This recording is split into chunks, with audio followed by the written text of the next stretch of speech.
지금부터 2022년도 기출보건문제 제1회부터 시작하겠는데 앞에서 설명드린 바와 같이 어떠한 분야를 우리가 학습해야 되고 거기서 어떠한 문제가 나온다는 것을 갖다가 여러분들이 좀 알아두셔야 되고, 지금 앞에서 얘기한 거는 굴뚝에서 나가는, 처리가 돼가지고 굴뚝에서 나가는 부분을 많이 우리가 했는데, 그거 외에도 그냥 일반 대기 환경에서 발생하는 문제도 출제된다는 것을 여러분 염두에 두시는데, 지금 1번 문제가 그러한 것입니다. 광학 스모그의 대표적인 원인 물질과 기후 조건, 그 다음에 오염 사례, 이런 것을 설명하라고 했습니다. 지금 여기 나오는 해답에 보면 굉장히 장황하게 설명해 드렸죠. 그러나 여러분들이 서술형을 작성하실 때는 키워드만 작성하셔도 주어진 배점을 획득할 수 있다는 그러한 그 서술형 문제의 어떤 그 키 포인트입니다.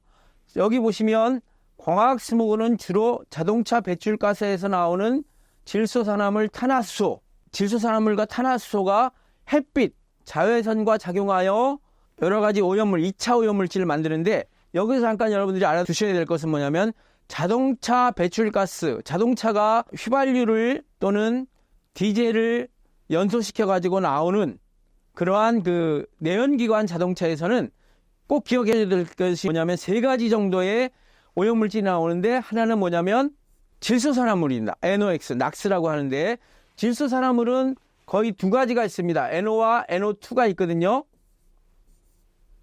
그런데 NO는 연소하자마자 NO가 되고, 이 연소하자마자 생긴 NO가 바깥으로 외부로 나오면 한 5분에서 10분 사이에 바로 공기 중의 질소랑 반응해서 NO2가 됩니다. 그래서 일반적으로 대기 중에 존재하는 질소산화물은 거의 대부분 NO2입니다. 그래서 대기 환경에 대해서 농도를 갖다가 할 때는 NO2만 나와요. 그래서 이 질소산화물이 있고요, 하나는. 그 다음에 2번째는 뭐냐면 일산화탄소입니다. 완전히 연소되지 않고 불완전 연소가 돼가지고 나오는 일산화탄소. 그 다음에 3번째는 아주 미량이지만 탄화수소, 지금 여기 나오는 탄화수소, 질소산화물. 광학 스모그에는 일산화탄소가 관여하지 않기 때문에 여기서는 이제 제외시켰고요. 그래서 원인 물질은 이 2가지와 햇빛, 자외선을 갖다 쓰면 이제 정답이 되겠는데, 이걸 제외한 2가지 물질이 결합해가지고 여기에 이제 빛 에너지를 HNU라고 합니다. 이거는 그리스어로 누. 요 햇빛의 자외선하고 반응을 해가지고 어떠한 물질이 생성되냐면 오존, 공기 중에 산소와 또 여기서 생성된 산소 원자가 결합해가지고 오존이나 아니면 알데히드, RCHO가 알데히드예요. 요거는 이제 하나의 어떤 기를 말하는데, 화학적인 기를 말하는데, RCH, 알데하이드 또, 그 다음에 펜이라고 해가지고, 포옥시 아세틸 나이트레이트. 그래서 펜에 대해서 지금 여기 설명해 드렸죠. 그리고 화학식은 이렇게 지금 써놨는데, 이걸 구조식으로 좀 바꾸면, CH3, COONO2 이렇게 이제 보통 표현을 하게 됩니다. 그래서 산소가 5개, 질소가 1, 그 다음에 탄소가 2개, 그 다음에 수소가 3개, 이런 식으로 팬의 화학식이 나오는데, 이 팬은 우리 호흡기로 들어가면 굉장히 안 좋은 영향을 미치기 때문에 이러한 또 알아두셔야 될 게 뭐냐면, 이렇게 오존, 알데하이드, 팬, 이거는 2차 오염물질입니다. 왜냐하면 1차적으로 나온 질소산화물과 탄화수소와 자외선, 빛 에너지와 결합이 돼서 나온 물질이기 때문에 2차 오염물질이라는 거 기억해 주시고요. 그 다음에 물질들이 산화성 물질, 옥시단트를 생성하여 요 오존과 알데하이드, 팬 이런 것들이 다 산화성 물질입니다. 영어로는 옥시단트라고 하고요. 생성하여 맑은 날에도 안개가 낀 것과 같은 상태를 말한다. 그러면 기후 조건은 뭐냐면 맑은 날이에요. 햇빛이 강하게 쬐이는 여름이 될 수도 있고요. 여름이 주로. 그래서 기후 조건은 맑은 날 또는 여름이라고 하면 좋고요. 그리고 대표적인 오염 사례는 이러한 그 광학 스모그는 주로 LA, 로스앤젤레스 스모그라고 하죠. 대기오염 개론에서도 배웠지만 스모그, LA 스모그라고 하고, 이거랑 또 대비되는 게 런던 스모그가 있는데, 이 런던 스모그는 여기서는 아닙니다. 지금 LA 스모그 1954년부터 로스앤젤레스의 거의 대부분 시민들이 눈, 코, 기도, 폐 등의 점막이 지속적이고 반복성 자극과 여러 가지 불쾌감을 호소하였다. 그럼 여기 이제 답이 되는 건데, 이렇게 장황하게 설명을 했지만 원인 물질은 질소산화물, 탄화수소가 자외선과 반응하여 오존, 알데하이드, 팬인 이차물질을 형성했다. 그러면 답이 되고요. 기후 조건은 맑은 날, 계절적으로는 여름, 이렇게 하면 되고, 그 다음에 이제 그러면 어떻게 되겠어요? 기온이 높아져야 되겠죠. 높은 기온, 이것도 될 수 있고요. 오염사리는 LA 스모그다. 이러한 내용이 들어가면 이제 부여된 점수를 받을 수가 있죠. 지금 여기서 2점이라고 했지만 이러한 그 점수 부여는 제가 임의적으로 이렇게 넣은 걸 수도 있어요. 원래 그 실질적인 문제에서는 뭐 3점도 될 수 있고 그런 거예요. 그리고 이 내용도 수험생의 기억에 의존해서 여기다가 다시 썼기 때문에 내용도 조금 틀릴 수가 있는 건 여러분들이 양해를 부탁드리겠습니다. 그래서 1번 문제를 이렇게 해설해 드리겠습니다. 2번 문제입니다. 해설함에 있어서 여러분들의 그 이해와 여러 가지 사정상 제가 어떻게 이렇게 편성을 했냐면 서술형을 먼저 배치했고요. 그 다음에 뒤에 계산형을 배치했다는 것. 실질적인 시험에서는 이렇게 이 순서가 이렇게 안 나올 수도 있습니다. 자, 2번 문제를 보겠습니다. 연소시에 발생하는 질소산화물. 질소산화물은 현재의 기술로도 100% 제거가 좀 안 되고 있어요.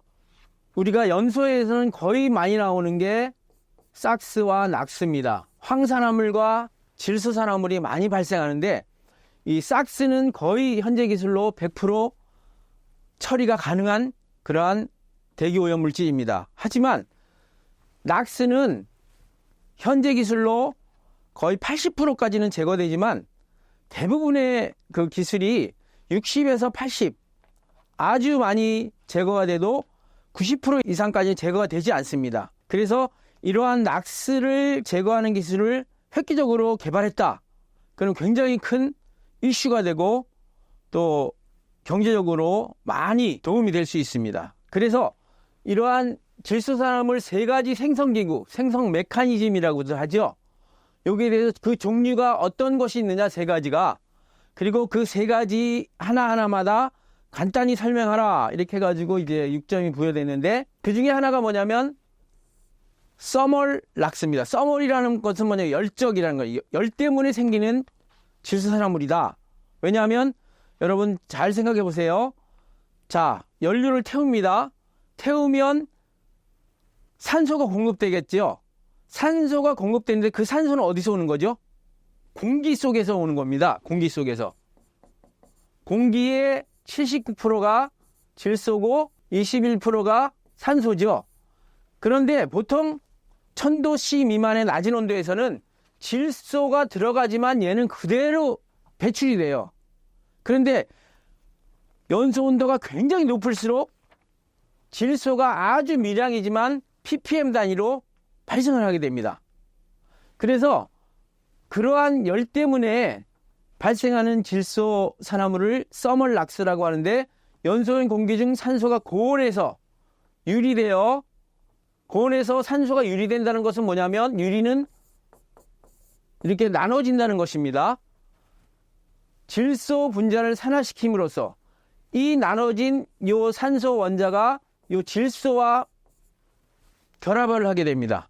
생성된 질소 산화물, 주로 이제 NO가 일산화질소가 바로 생성이 되는데요. 즉 공기 중의 질소를 기온으로 하여, 여기 보십시오. 온도가 약 1000도씨 이상, 1300도씨 이상에서는 질소산화물 NO가 생성이 된다는 것입니다. 이러한 것을 밝혀내신 분이 젤도비치라는 사람이에요. 젤도비치. 그래서 이러한 메커니즘을 젤도비치 메커니즘이라고도 한다.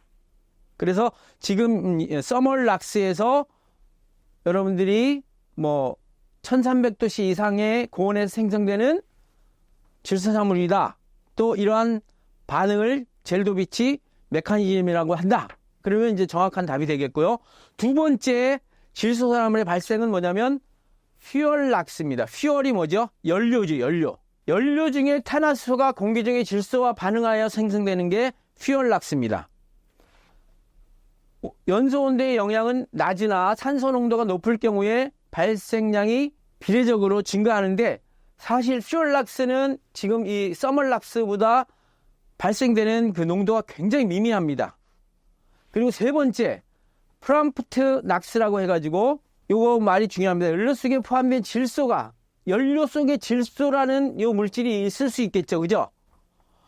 질소가 연소 과정에서 산화되어서 발생한다. 산화라는 것은 뭐냐면요. 잘 기억해 두세요. 산화는 산소를 얻는 것입니다. 환원은 산소를 잃는 것이에요. 자, 그래서 질소가 산소를 얻으면 NO가 되겠죠. 그죠? 그래서 발생하는 질소산화물을 프람프트 낙스. 그러나 실제 연소 과정에서는 발생량이 굉장히 낮아서 고려되지 않는다. 실질적으로 질소산화물은 거의 이 서멀락스에 의해서 많이 발생한다. 이렇게 여러분들이 생각해 주시면 좋겠는데, 주어진 문제에서 보면 질소산화물의 생성기구를 갖다가 세 가지를 쓰라 그랬고, 또 그 종류를 간단히 설명하라 그랬죠. 그래서 서멀락스, 퓨얼락스, 프람프트 낙스만 써도 6점이니까 3점 이상은 획득할 수 있고요.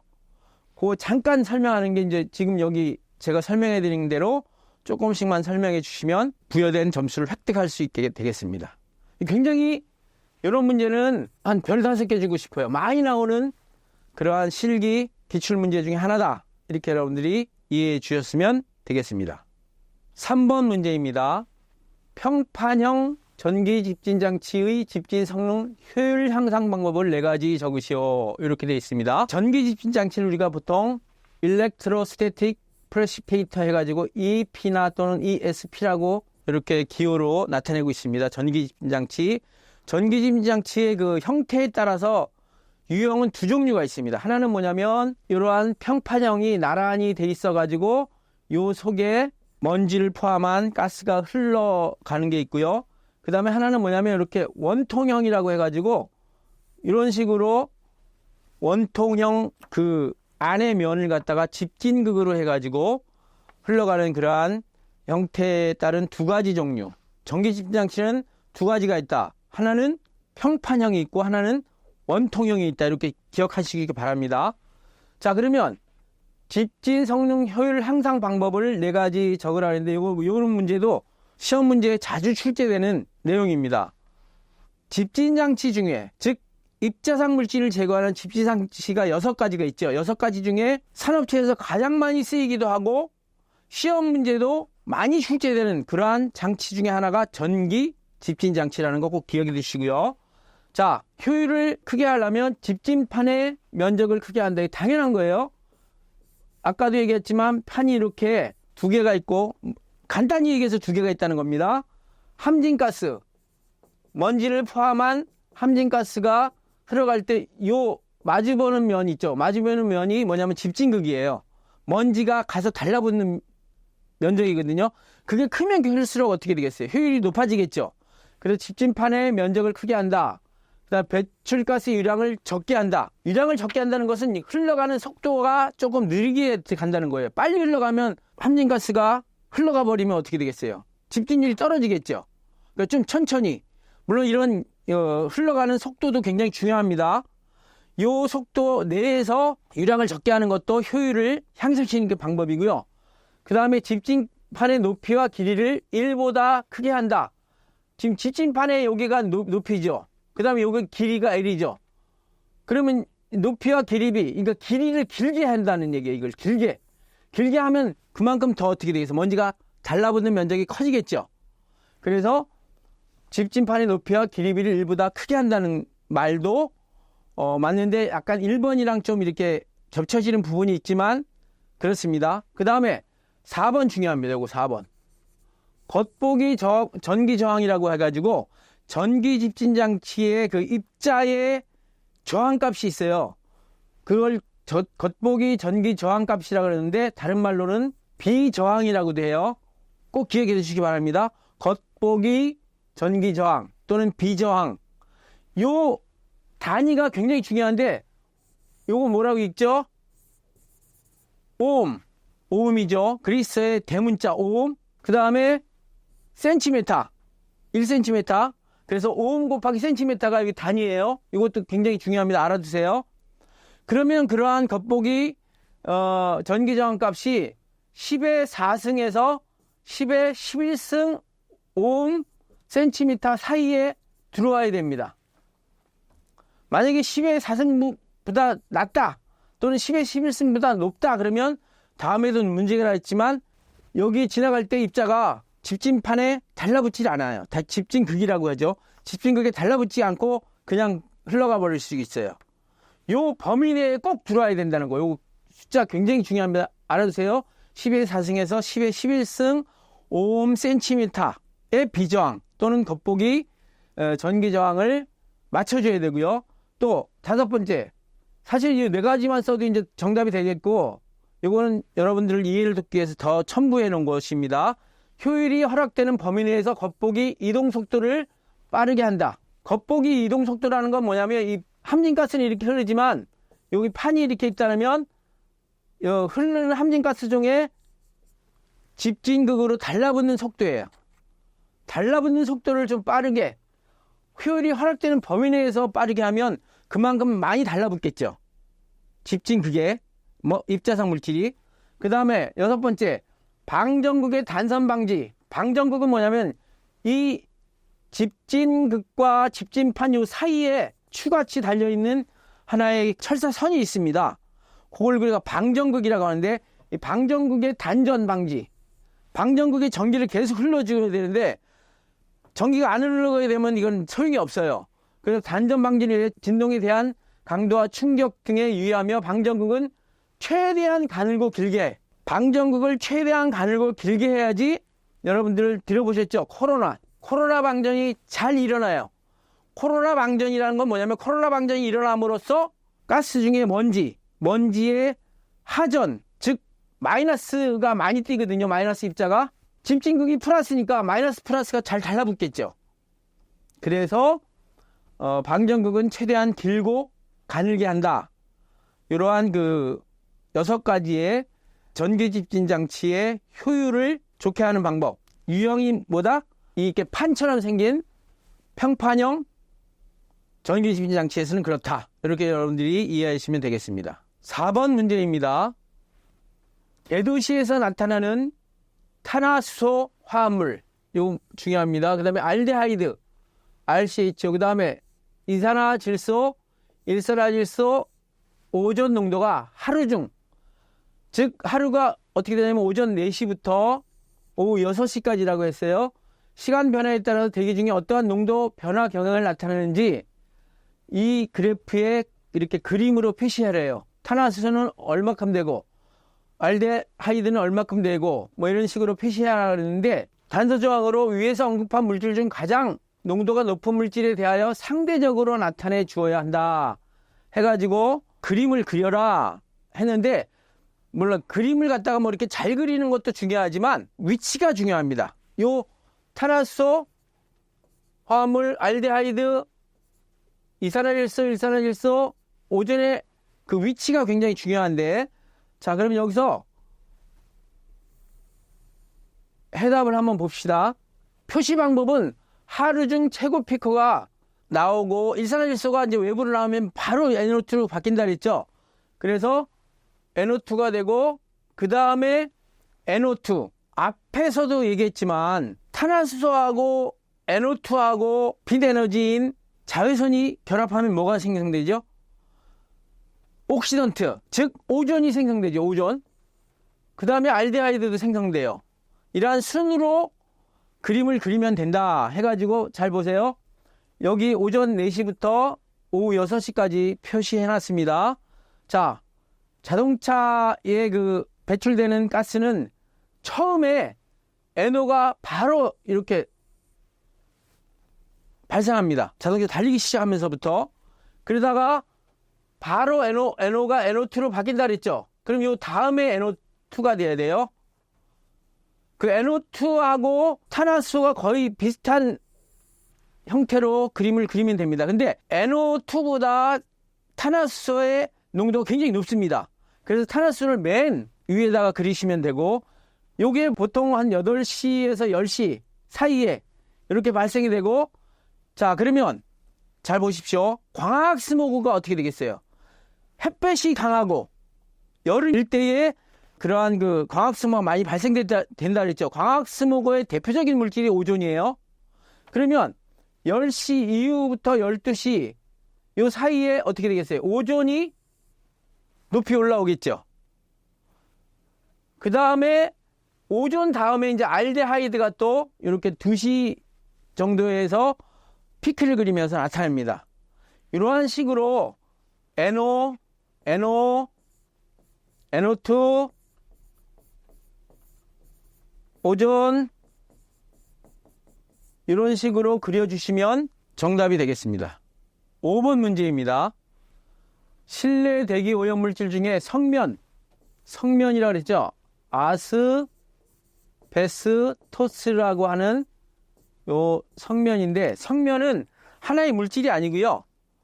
광물이에요. 광물인데 여러 개의 성면의 종류를 합해서 그냥 성면이라고 표시하는데요. 성면에 대한 물음에 답하시오 해가지고 성면은 6가지 이상이 있지만 대표적인 게 청성면, 갈성면, 백성면입니다. 그래서 청성면은 영어로도 좀 알아두셔야 되는데 크로시도라이트, 그 다음에 갈성면은 아모사이트, 갈성면은 우리가 색깔이 약간 노랗다해서 황성면이라고도 해요. 그 다음에 백성면은 크리소타일, 이렇게 영어로 되는데, 세 가지 중에 사람의 몸에 독성이 강한 순서를 쓰시오. 왼쪽 물질의 독성이 더 강하게 차례대로 쓰라는 얘기예요. 그 다음에 두 번째, 성면으로 인하여 나타나는 인체의 증상 2가지 이상을 적으라 그랬어요. 사실 성면은 2000년대 이후부터 전 세계적으로 생산이 중지가 돼 있어요. 왜냐하면 굉장히 유독한 발암 물질이기 때문에 그래요. 청성면은 그림을 보면 더 뾰족뾰족하게 돼 있죠. 그 다음에 갈성면은 뾰족하지만 약간 두께가 있어요. 그 다음에 백성면은 나무 식물의 뿌리처럼 약간 휘어져 있어요. 그러면 이러한 것들이 우리 몸속에 흡입될 때 폐에 영향을 주는 거는 청성면이 제일 영향을 줘요. 그림을 보시면 알겠지만, 그 다음에 갈성면, 그 다음에 백성면 순으로 독성이 강하게 나타나고, 또 이제 여러분 첨언을 썼는데 현재는 안 쓰지만 과거에 썼던 제조업이나 건설업에서는 백성면이 가장 많이 사용됐어요.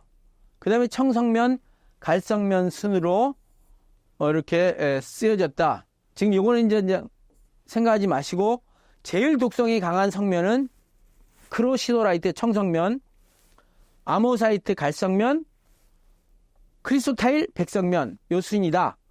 그러면 인체에 나타나는 증상은 어떻게 되느냐? 보통 우리가 성면으로 인해서 인체에 나타나는 증상은 성면증이라고 해가지고 성면 먼지를 흡입하여서 발생되는 폐에 반흔이 형성되는 현상이다. 폐에 흔적이 남는다는 얘기죠. 답은 그냥 성면증이라고 하면 되고요.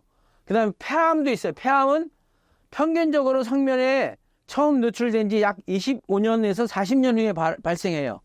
그래서 이 성면에 폐암이 발생됐다는 걸 갖다 밝혀내기 굉장히 어려웠는데, 빠르면 10년 지나도 발병될 수가 있다는 거예요.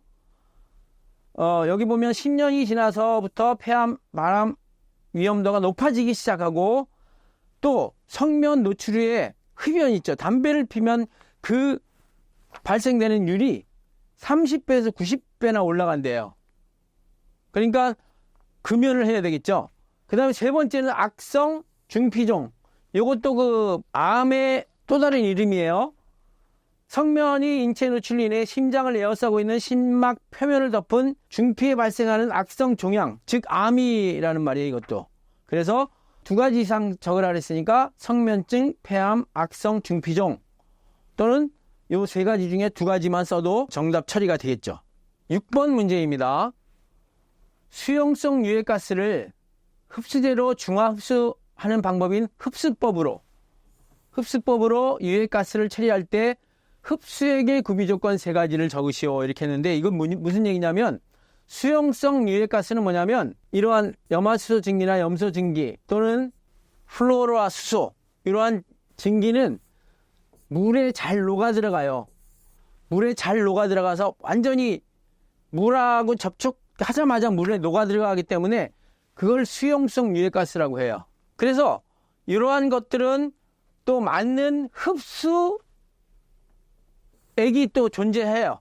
그러면 이러한 것들을 흡수할 때는 그 각각의 증기에 맞는 흡수액을 준비해 가지고 흡수법으로 처리하면 되거든요. 그 흡수액의 구비 조건이 있는데 하나는 뭐냐면 용해도가 클 것. 용해도는 뭐냐면 물속에 녹아 들어가는 흡수액이 녹아 들어가는 그 정도가 크자는 거예요. 당연한 거죠. 그 다음에 두 번째는 부식성이 없을 것. 왜냐하면 흡수장치에 부식성이 있으면 흡수장치가 또 부식이 되잖아요. 그 부식성이 없어야 되고요. 세 번째는 휘발성이 낮을 것. 또 휘발되면 안 되잖아요. 휘발되면 또 이런 가스들이 또 외부로 노출될 수가 있거든요. 그 휘발성이 낮고 그 다음에 점성이 낮고 화학적으로 안정하며 독성이 없을 것. 왜냐하면 그 흡수액도 다 나중에는 처리를 해야 되기 때문에 독성이 없어야 되고요. 가격이 저렴하고 용매는 뭐냐면 녹이는 물질이에요. 용매. 물도 용매일 수 있어요. 물도 용매예요. 휘발유 이런 것도 용매예요. 어떠한 물질을 녹이는 물질을 용매라 그러고 녹아 들어가는 물질을 용질이라고 하고 용매와 용질이 합쳐지면 용액이라고 하잖아요. 그렇죠? 그 용매의 화학적 성질과 비슷할 것, 유사할 것. 그래야지 흡수액으로서의 구비 조건이다. 지금 여기 제가 5가지를 적어놨지만 이 중에 3가지만 써도 정답이 된다. 계속해서 여러분들한테 이 서술형 문제의 정답 쓰는 힌트를 드리는데 3가지를 쓰라 그러면 가장 정확한 거 3가지만 쓰면 돼요. 부정확한 걸 첫 번째 쓰고 4개까지 쓰면 아예 이 3가지 밑에는 채점 대상이 안 된다 그랬죠. 만약에 여기가 틀리고 여기가 맞게 쓰면 그리고 여기도 맞게 다 이렇게 썼는데 그럼 얘는 2점이에요. 그러니까 가장 확실한 거를 맨 처음에 쓰시라. 그게 이제 서술형 문제의 배점을 얻을 수 있는 하나의 방법이다. 이렇게 생각하시면 되겠습니다. 7번 문제입니다. 대기오염 공정 시험 기준에서 환경 대기 중 미세먼지 PM10 자동 측정법인 베타선법의 측정 원리를 설명하시오. 이 베타선법은 현재 우리나라의 대기 측정소 각 도시마다 여러 개씩 있습니다. 대기 측정소에서 쓰는 방법 중에 하나입니다. 이러한 동그란 필터에 입자 물질을 많이 포집을 합니다. 그러면 그 먼지의 농도가 높을수록 이 색깔이 점점 더 진해져요. 그러면 여기에 베타선, 알파, 베타 할 때 베타예요. 그 베타선을 쪼이면 그 베타선이 입자상 물질이 많으면 요 바깥에 투과되는 게 적어지고 적으면 많아지겠죠. 그러니까 흡수되는 양이 틀려요. 베타선에 흡수되는 양의 그 정도를 갖다가 농도로 표시하는 그러한 방법입니다. 그래서 베타선법은 베타선을 방출하는 베타선원으로부터 비춰진 조사된 베타선이 필터 위에 채취된 먼지를 통과할 때 흡수되는 베타선의 세기를 비교 측정하여 대기 중에 미세먼지의 질량 농도를 측정하는 방법이다. 요게 이제 대기오염 공정시험 기준에 요 그대로 나와 있습니다. 그래서 사실 그대로 써도 되고 의미가 좀 비슷하면 또 점수가 인정이 돼요. 즉 베타선을 필터 위에 채취된 먼지를 통과시킬 때 흡수되는 베타산의 세기를 비교 측정하여 먼지 질량 농도를 측정하는 방법이다. 이런 식으로 조금 간단하게 써도 그 의미만 통하면 서술형은 정답으로 인정하게 되어 있습니다. 자, 요 베타산법의 대기오염 공정 시험 기준 정의를 갖다 여러분들이 잘 확인하고 있나 없나를 갖다 물어보는 문제 중에 하나입니다. 이 베타산법은 특징이 이렇습니다. 보통 중량법은 여과지 무게를 재고 또 여과지 속에 쌓여있는 먼지의 무게를 갖다가 측정하고 하는 거는 굉장히 오래 걸려요. 하루 이상이 걸립니다. 그러나 이 베타산법은 거의 한 1시간 이내로 실시간으로 공기 중에 먼지 농도를 파악할 수 있습니다. 여러분들이 차 타고 다니면서 왜 전광판 보이시죠? 전광판. 오늘의 대기오염 기준치 해가지고 아황산가스 농도, CO의 농도, NO2의 농도, 그 다음에 미세먼지의 농도. 미세먼지도 PM10, PM2.5. 요 10하고 2.5는 뭐냐면 그 입자의 크기, 입경을 말하는 것입니다. 10마이크로메타 이하. 요거는 2.5 마이크로메타 이하. 이런 의미거든요. 왜 10하고 2.5를 기준으로 우리는 환경대기의 그 어떤 항목으로 설정해 놓았느냐? 그거는 뭐냐면 10마이크로 이상은 우리 호흡기 속으로 잘 안 들어와요. 왜냐하면 이 코로 들어오는 공기의 속도가 있기 때문에. 그래서 10마이크로 이하만 들어오게 됩니다. 그리고 2.5는 뭐냐면 이 폐 깊숙이까지 2.5보다 큰 거는 안 들어와요. 2.5 이하만 들어오게 되어 있습니다. 그래서 PM10을 미세먼지, PM2.5를 초미세먼지, 아주 작은 미세먼지라고 또 표현해 놨죠. 그래서 이 두 가지 기준이 있다는 거 꼭 기억해 주시고, 현재 우리나라에 거의 500개 이상이 되는 대기 환경 측정소의 PM10 측정은 베타산 흡수법으로 측정한다. 이렇게 여러분들이 이해해 주시면 되겠습니다. 8번 문제입니다. 질소산화물을 접촉환원법. 굉장히 많이 질소산화물을 처리할 때 사용하는 방법입니다. SCR이라고 해가지고 Selective Catalytic Reduction 해가지고 이거는 뭐냐면 환원법이에요. NO를 N2로, N2는 공기 중에 79%가 있잖아요. 그럼 이거 오염물질 아니에요.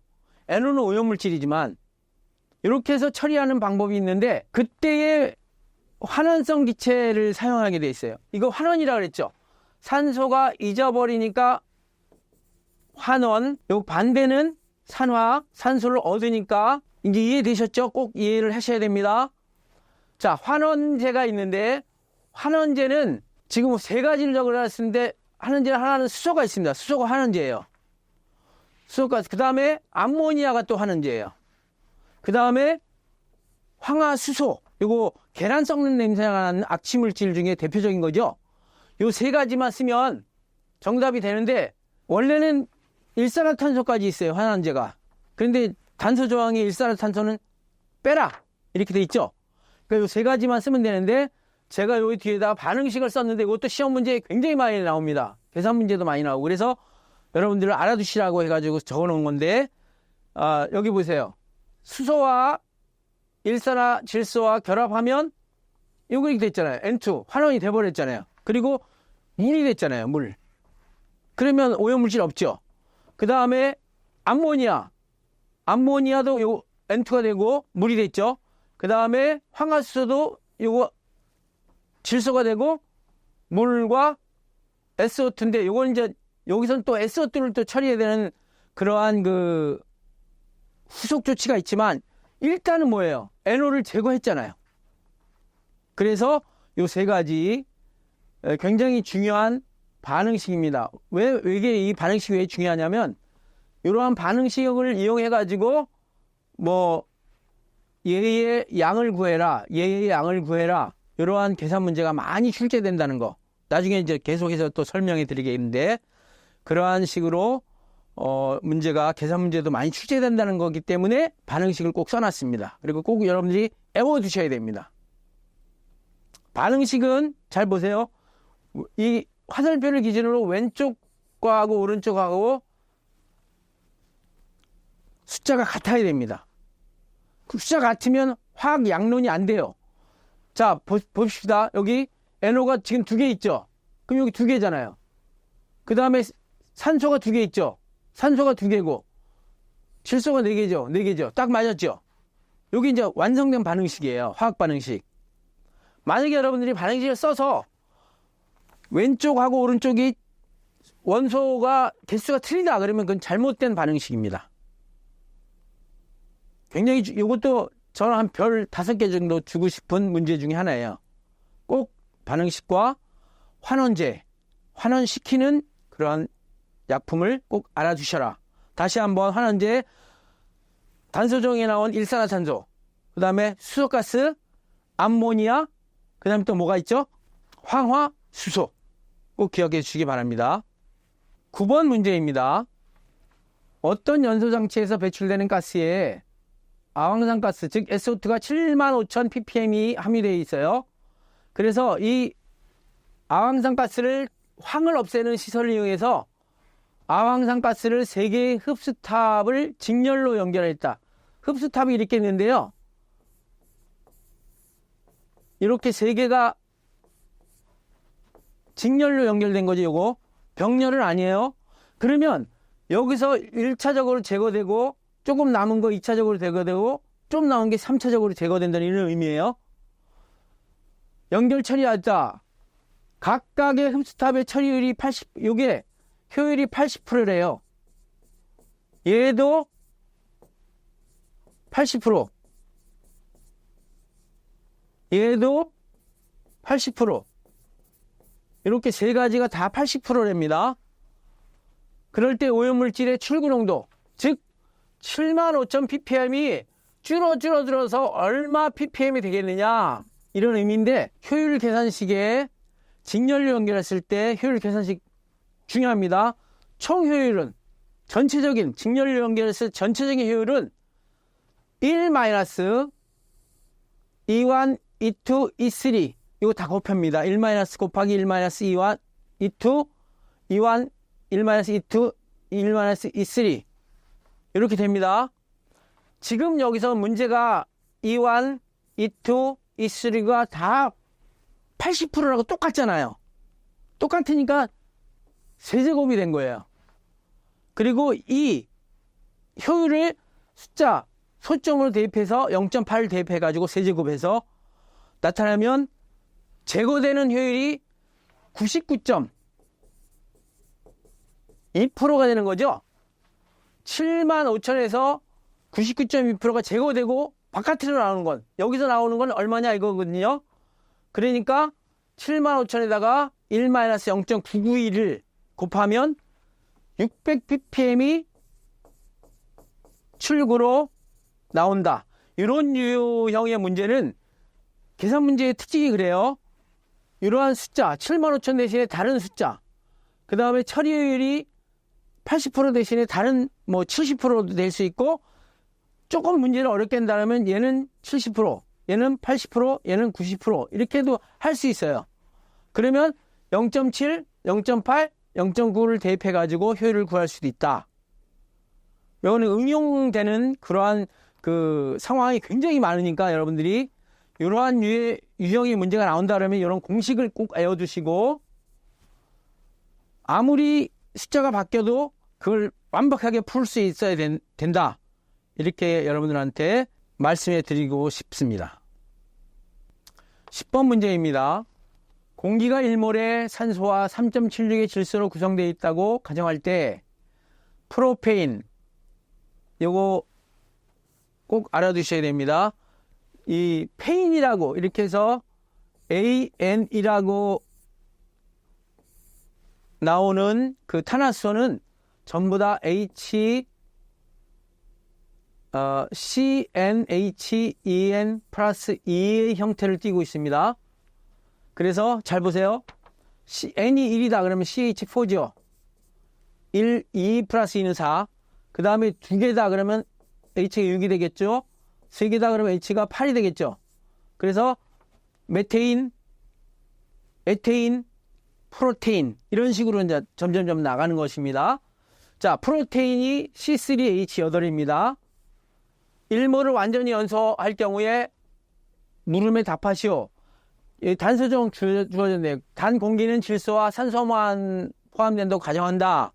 이런 말은 뭐냐면 여기 산소가 21%가 산소고 공기가 21%가 산소고 79%가 질소로 이루어졌다. 그런 얘기예요. 그러면 자, 질소는 산소에 이만큼 더 많죠. 이걸 계산하면 이게 3.76이 돼요. 산소가 1일 때 이게 3.76이 된다. 이런 의미예요. 근데 이제 3.76이라는 이 숫자를 알아두시면 좋아요. 나중에 계산 문제 할 때도. 자, 첫 번째, 프로페인의 완전 연소 반응식을 적으시오. 프로페인의 연소 반응식이 이겁니다. 연소 반응식. 프로페인 플러스, 자, 여기서 여러분들이 꼭 알아두셔야 될 게 일반적인 화학물질에서 연소 반응식을 갖다가 적으려면, 왜냐면 지금 이 문제에서는 프로페인이라는 그 탄화수소만 나온 거잖아요. 근데 이게 또 바뀔 수도 있어. 다른 걸로. 메테인도 바뀔 수 있고. 그래서 얘랑 연소 반응식을 세울 때 굉장히 중요한 힌트가 있고 공식이 있습니다. 일단 연소가 됐다. 연소라는 말이 뭐예요? 우리나라 쉬운 말로 태운다. 그 다음에 우리가 음식을 먹었을 때 소화된다. 이것도 연소예요. 그 다음에 산화된다. 이것도 산소랑 반응하는 거예요. 이런 의미가 다 똑같다는 거 기억하시고, 무조건 어떠한 이런 물질이 나왔으면 연소 반응식은 무조건 뭐야? O2하고 반응시키는 거예요. O2. 산소랑 반응하니까. 연소하는 거니까. 그 다음에 다른 거 생각하지 마시고, 일단 얘하고 C하고 H가 있잖아요. 그러면 나온 게 두 가지밖에 없어요. 반응하면서 나온 게 CO2하고 H2O예요. 알겠죠? 자, 그러면 이러한 기본적인 식을 쓰고 이제 이 화살표의 왼쪽과 오른쪽에 숫자를 맞추는 거예요. 첫 번째, C의 숫자를 맞춰요. C의 숫자. 알겠죠? C의 숫자. 탄소의 숫자를 맞추는. 여기 보면 C3H8 하고 O2 하고 여기 이제 5 곱하기 3.76이라고 왜 썼냐면, 아까 여기서 보면 산소가 1몰이고 질소가 3.76몰이라고 그랬잖아요. 그래서 산소가 5니까 5 곱하기 3.76이 된 거예요. 그리고 이러한 연소 반응식에서는 이 질소는 들어갔다 그대로 나와요. 그럼 오른쪽 그대로 써주면 돼요. 질소는 건드리지 마세요. 자, 그 다음에 화살표에서 왼쪽에 탄소가 몇 개? 3개 있죠. 3개 있죠? 그러면 항상 여기에 이게 지금 이게 H8 이렇게 해주면 3개면 여기다 무조건 3을 쓰세요. 3을. 그래서 첫 번째 탄소의 개수를 맞춘다. 왼쪽 오른쪽. 두 번째 수소의 개수를 맞춘다. 자, 보십시오. 여기에 수소가 8개 있죠. 그러면 오른쪽도 8개 있어야 되죠. 그러면 이게 8개 쓰려면 4H2O가 돼야 되잖아요. 그렇죠? 그러면 수소 맞췄죠? 그러면 세 번째는 뭐냐면 반응식의 오른쪽에 산소 개수를 계산해가지고 왼쪽을 맞춰야 돼요. 이게 키포인트입니다. 반응식의 오른쪽에 산소 개수. 여기 이제 완성이 됐어요. 이거는. 오른쪽 완성이 됐어요. 자, 산소 개수 몇 개죠? 2, 3은 6개죠. 6개. 여기는 4개죠. 6개, 4개 더하면 10개죠. 10개. 오른쪽 10개죠.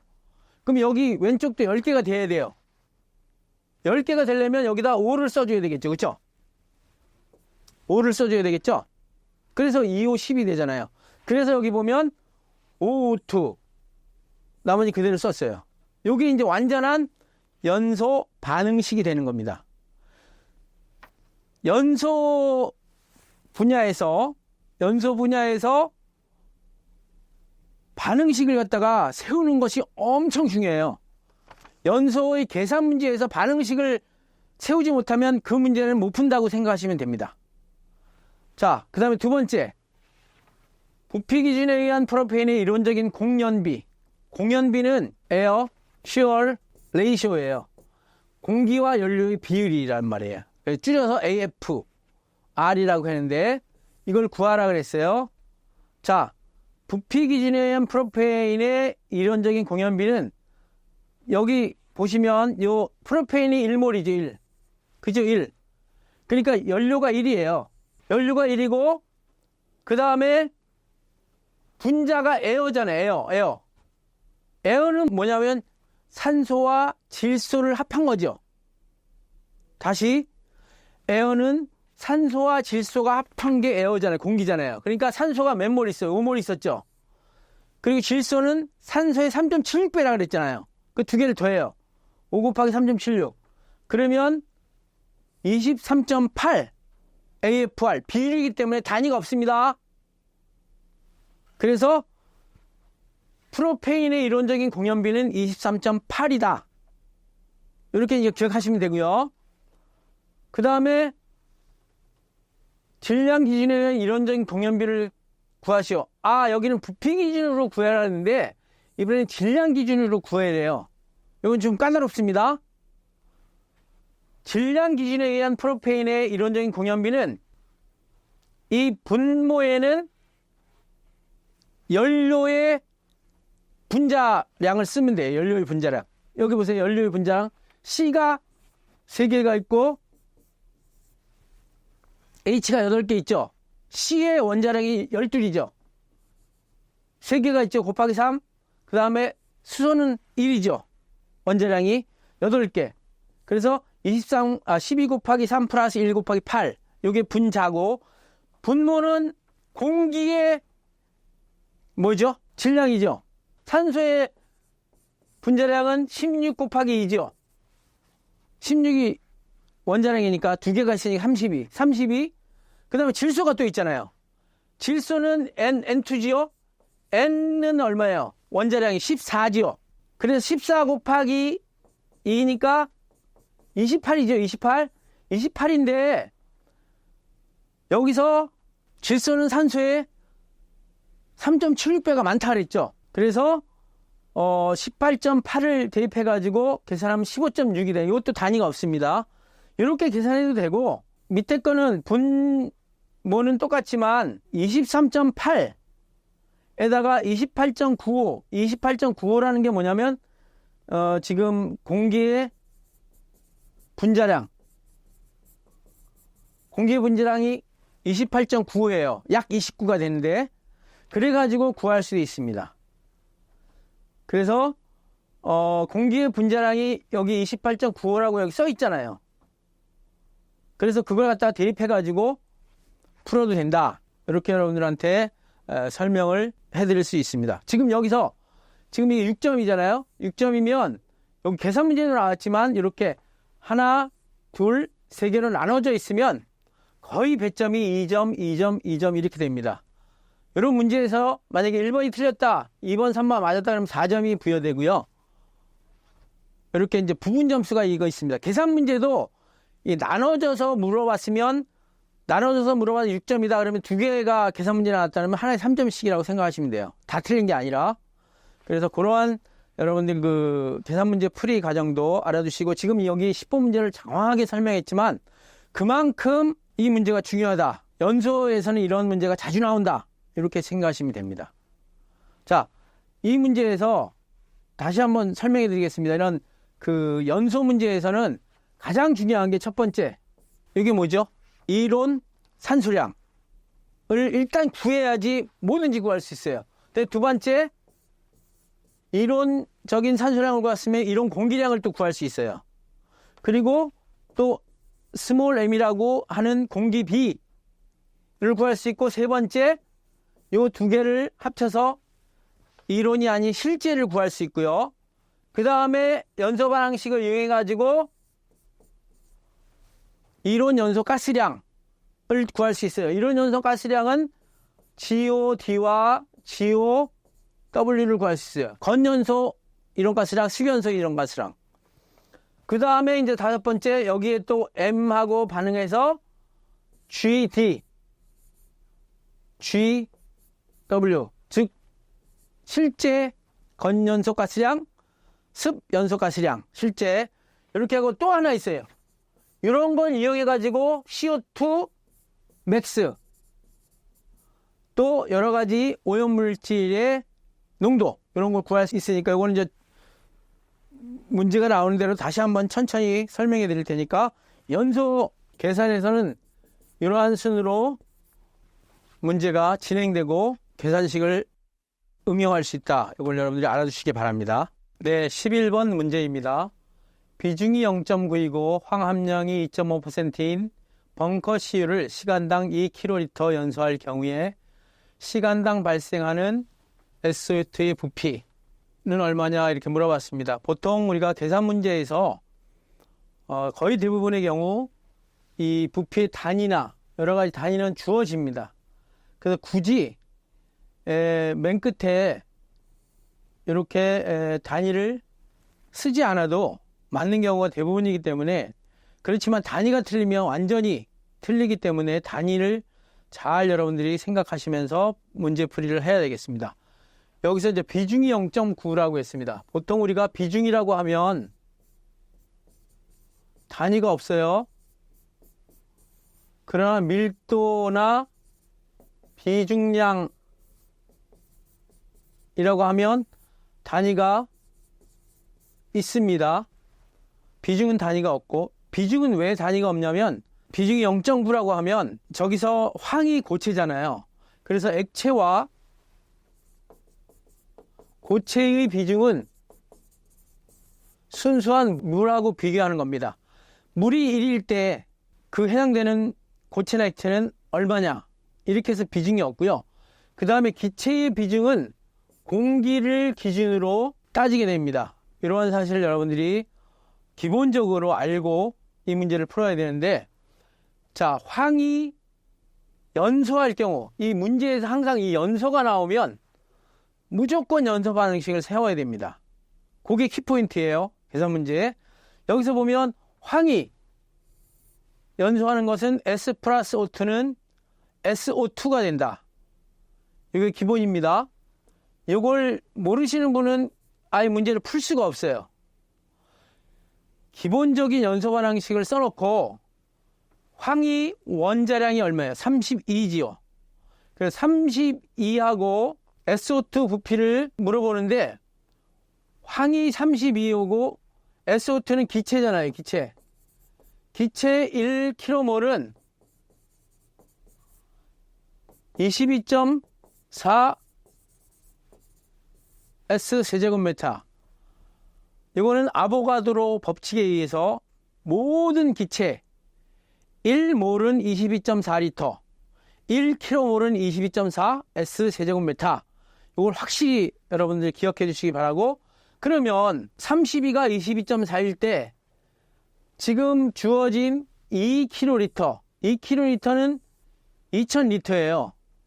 2000리터인데 비중이 0.9라고 했잖아요. 그러면 이 기체, 액체와 고체에서의 비중의 단위는 킬로그램 퍼 리터예요. 기준으로 한다 그랬잖아요, 물을. 그러면 물이 비중이 1인데 1kg이 1리터라는 의미거든요, 물이. 그런 단위를 쓴다 그러면 이런 식으로, 이건 밀도의 단위도 되고요, 비중 양의 단위도 되고요. 그러면 0.9kg per 리터를 하면 2000리터는 실질적으로는 1800kg이 돼요. 황이 1800kg, 중유가 이 벙커 CU가, 여기서 중유가 벙커 CU인데 2kg는 1800kg이 되잖아요. 그러면, 그런데 이 1800kg이 전부 다 황은 아니에요. 그렇죠? 황은 몇 프로가 섞여 있다 그랬죠? 문제에서 2.5%가 황이 있다 그랬죠? 그러면 1800에서 0.0025를 곱하는 거예요. 그러니까 2.5 나누기 100 하면 실질적으로 황은 2kl의 중유 벙커 CU에 45kg만 있다는 거죠. 그래서 45를 여기다 해놓고 32대 이렇게 됩니다. 32대 22.4는 45대 X 이런 식으로 이제 비례식을 풀면 되겠죠. 비례식을 푸는 방법은 이렇게 곱하고 이꼬르 이렇게 곱하고입니다. X는 어떻게 되면 32분의 22.4 곱하기 45 하면 31.5 S제곱미터. 그런데 여기서 배출가스의 온도가 몇 도씨라 그랬어요? 600도씨라 그랬죠. 600도씨. 600도씨. 지금 여기서 구하는 거는 S제곱미터를 구했어요. 여기서 S라의 의미는 뭐냐면 스탠다드, 스테이트, 표준 상태, 0도씨 1기압일 상태를 말해요. 근데 문제에서 600도씨라고 물어봤잖아요. 그러면 이걸 갖다가 샤를의 법칙에 의해서 온도 보정을 해줘야 됩니다. 그 온도 보정을 해준 게 이거예요. 31.5에 우리가 보통 온도가 올라가면 부피가 늘어나죠. 그래서 0도씨 273, 600도씨 273 플러스 600 이렇게 보정을 해준 겁니다. 샤를의 법칙에 의해서. 그래서 31.5 곱하기 873 나누기 273은 최종적으로 100.73m의 세제곱을. 여기 만약에 S자를 치면 이거 틀립니다. 이거는 600도씨일 때이기 때문에 S는 없애줘야 돼요. S는 무조건 0도씨일 때를 의미하니까요. 이거 하나하나 꼼꼼히 여러분들이 잘 생각하셔가지고 문제를 풀이하시길 바랍니다. 자, 이 반응식을 세운 이유를 알려 드릴게요. 반응식을 세운 이유는 이 앞에 S 앞에 1이 있다는 거고 O2 앞에 1이 있다는 거고 SO2 앞에 1이 있다는 거예요. 근데 생략이 됐어요. 1이니까. 그래서 황 1몰 1kmol이 반응하면 SO2 1kmol이 생성되는구나. 그걸 갖다가 확인하기 위해서 저렇게 연소 반응식을 세워야 됩니다. 경우에 따라서는 이게 1몰 반응하는데 생성되는 가스가 2몰이 될 수도 있거든요. 그렇기 때문에 연소 반응식을 반드시 세우고 계산해야지 이해가 쉽고 풀이하기도 쉽고 그리고 답을 정확하게 밝혀낼 수 있습니다. 12번 문제입니다. 공기를 사용하여 프로페인, 지금쯤이면 이런 그 C3H8이면 무조건 이 프로페인 이렇게 가르치고 주지 않아도 프로페인인 줄 아셔야 됩니다. 1세제곱미터, 아까 얘기했죠. 이 S세제곱미터라는 건 뭐냐면 0도씨 1기압일 때 상태를 의미합니다. 를 완전 연소시킬 경우 건조 연소가스, 이걸 갖다가 우리가 GD라고 하죠. 건연소가스 중에 CO2, 최대 CO2의 퍼센테이지는 얼마냐? 이런 문제 많이 나옵니다. 그런데 여기서 문제에서 연소를 시킨다 그랬잖아요.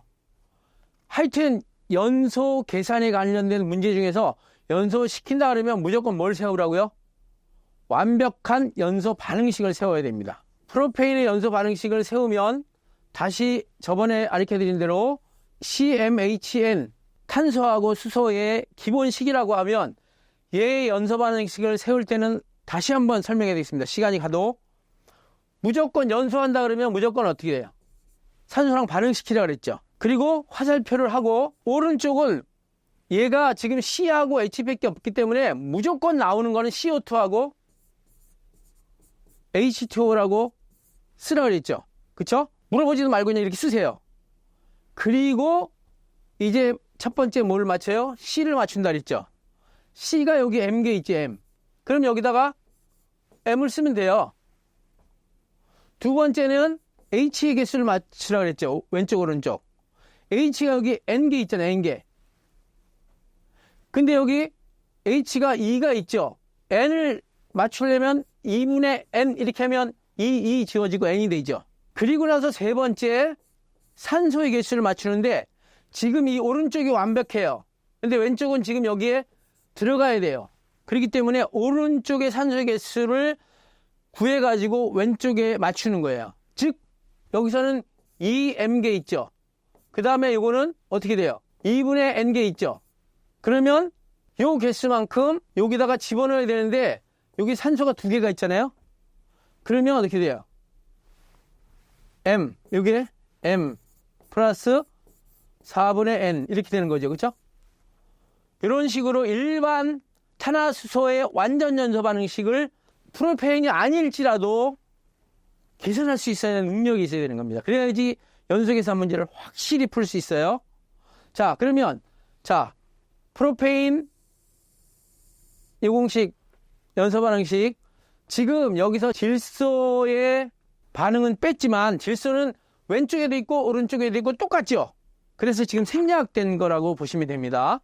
근데 여기서는 다 풀이를 써놨어요. 그러면 프로페인 1S 세제곱미터당 이론 산소량은 5S 세제곱미터가 되죠. 그렇죠? 그리고 질소의 양은 얼마냐면 산소의 3.76배. 아까도 했잖아요. 3.76배. 3.76 하면 18.8이 됩니다. 질소는 18.8. 건연소가스를 할 때, 건연소가스는 여기 잘 보세요. 건연소가스는 이렇게 생각하시면 됩니다. 연소가스는 건연소가스와 습연소가스. 요거 이제 B는 드라이. 그래서 건조. W는 웻. 그래서 습한 또는 습연소가스라고 하고요. 요 두 개의 차이점이 뭐냐면요. 건연소가스는 H2O가 그냥 액체로 변한 거예요. 액체로. H2O가 액체로 변하면 보세요. H2O가 액체로 변하면 18g 밖에 안 돼요. 얘는. 왜냐하면 H2O의 분자량이 18이니까요. 그렇죠? 18g이면 이게 물의 비중이 1이기 때문에 18g은 18리터예요. 18리터. 거기에 비해서 습연소가스량은 H2O가 기체 상태로 존재하는 거예요. 기체 상태로 존재하면 1kmol이 차지하는 부피가 얼마예요? 22.4죠. 그것도 킬로몰이니까 S 세제곱미터만큼 있는 거예요. 자, 그럼 이걸 갖다가 리터로 고칩시다. 세제곱미터하고 리터는 1000배 차이예요. 22,400 리터가 되죠. 그죠? 그러면 22,400하고 18하고 비교를 해보세요. 18은 22,400 부피에 거의 없는 거나 마찬가지예요. 그래서 건조연소에서는 H2O가 부피가 없는 걸로 생각하는 거예요. 습연소가스는 그 없는 걸로 생각하면 안 돼요. 이만큼이 있잖아요. 부피가. 그래서 지금 여기에 건연소가스를 물어봤을 때 얘는 없다고 생각하는 거예요. 그래서 건연소가스는 그러면 3이 있고 질소가 있잖아요. 그래서 3에다가 18.8을 더한 거예요. 그러면 21.8 S 세제곱만큼 건연소가스량이 존재한다는 거예요. 그러면 건연소가스량 그 21.8에 CO2가 3이 존재하잖아요. CO2 3이 존재하잖아요. 그러니까 전체 21.8에서 3kmol이 존재하니까 20.8분의 3 곱하기 배이니까 전체 CO2 맥스는 13.76%가 건연소가스량에 포함되어 있다. CO2가 포함되어 있다. 이런 의미예요. 이 문제도 굉장히 시험에 잘 나옵니다. CO2 맥스 물어보는 거. 지금 이게 프로페인이니까 이렇게 풀이했죠. 만약에 메테인이면 또 뷰테인이면 다 풀이할 수 있는 거예요. 분자량 알 수 있잖아요. 그리고 1kmol이 차지하는 부피는 모든 기체는 22.4니까 그것도 알 수 있잖아요. 그리고 또 여기서는 지금 1S 세제곱만큼 완전 연소시켰는데 이게 만약에 2가 됐다. 그럼 여기다 이제 곱하기 2를 갖다가 해야지 그만큼 또 건연소가스량이 나오는 거예요. 이런 식으로 응용해가지고 계산 문제가 수십 개도 만들어 줄 수가 있는 거예요. 근데 이런 풀이 과정만 잘 이해하고 여러분들이 풀이한다면 확실히 다른 응용된 문제도 풀이할 수 있다.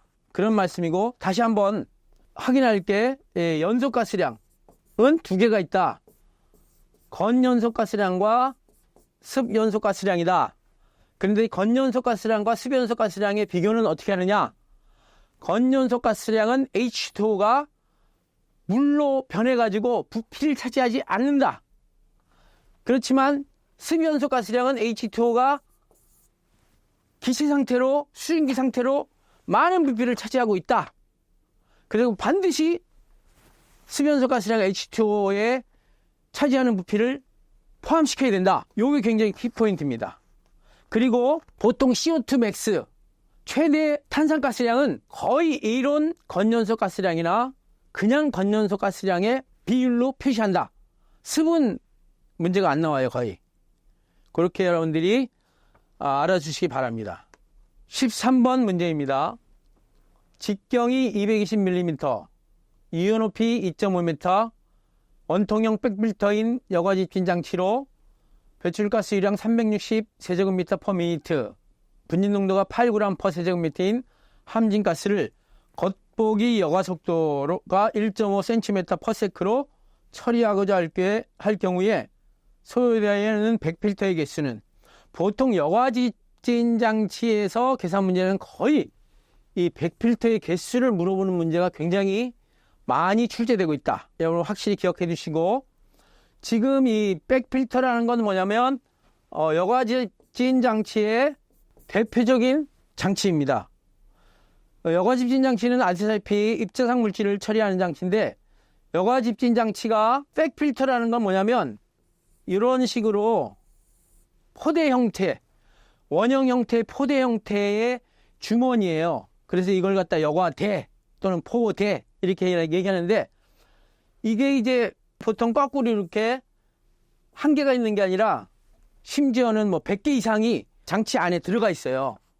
그러면 이게 여과제라고 해가지고 천으로, 여러분 좋은 양복기지 있죠? 좋은 양복기지와 같은 비용이 드는 천으로 만들어져 있어요. 그래가지고 여기에 이제 함진가스, 먼지가 포함된 가스가 들어가면 천 이 안쪽에 먼지가 쌓이겠죠. 그리고 깨끗한 공기는 또 바깥으로 나가요. 그렇게 해서 요 먼지를 포집하는 그러한 장치예요. 요게 한 장치 안에 수십 개 내지는 수백 개가 들어가 있어요. 자, 그러면 이렇게 원통형으로, 또는 어떤 거는 뭐 편지봉투 같이 생긴 것도 있어요. 그걸 엔벨로프형이라고도 하는데, 여기서 밑에서 들어가서 바깥으로 깨끗한 공기가 빠져나오는 것도 있고요. 그 다음에 반대로 이게 백필터가 있으면 여기서 함진가스가 들어와서 이쪽으로 깨끗한 공기가 빠져나가는 것도 있어요. 그러면 이때는 여기에 먼지가 쌓이겠죠. 바깥에. 두 가지 형태가 있습니다. 근데 지금은 이제 지금 방금 설명한 이거를 갖다가 얘기하는 거예요. 그래서 이 직경이라고 하면 요거. 원통형의 직경. 220mm니까 0.22m네. 천을 나눠주니까요. 그리고 유효 높이, 이 높이가 2.5m. 굉장히 큽니다. 그래서 백필터, 여과집진 장치가 굉장히 커요. 영통 백필터 여과집진 장치로 배출가스 유량이 1분당 360 세제곱미터의 공기가, 먼지가 섞인 공기가 막 글로 안으로 들어가는 거예요. 그리고 그 농도가 얼마냐면 8g per 세제곱미터. 8g이면 가로 1m, 세로 1m, 가로 1m, 세로 1m, 높이 1m인 이러한 공기 속에 8g의 먼지가 들어가 있으면 굉장히 먼지가 많은 거예요. 그러한 먼지를 겉보기 여과 속도 잘 기억하세요. 먼지가 일로 들어가요.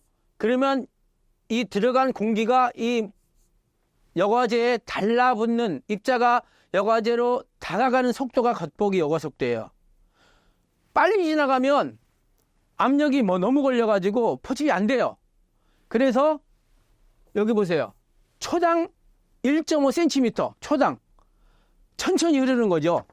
그래야지 먼지가 안에 쌓이게 되고, 그럴 경우에 이런 조건을 포함하는 이러한 이거 백필터, 이건 몇 개가 필요하냐 이런 말이거든요. 그러면 주어진 함진 농도를 처리할 때 백필터의 면적을 일단 구해야 돼요. 자, 우리 기본식 있죠? 유량은 이런 기본식이 있어요. 유량은 그 면적에다가 면적을 지나가는 속도를 말한다 그랬어요. 그러면 여기서 이제 필터에 지나가는 속도니까 V 필터, 그래서 VF라고 하고, 그러면 A는 면적은 요게 여기로 넘어가면 A VF분의 Q가 되죠. 그러면 Q가 위에서 360이라고 그랬어요. 360. 그리고 60을 곱한 이유는 얘가 미니트고 얘는 초이기 때문에 60을 곱했어요. 그리고 속도가 1.5cm/s잖아요. 근데 미터로 고치면 어떻게 돼요? 1.5에다가 100을 나눠야 되겠죠. 그래서 10에 만약 2승을 곱했어요.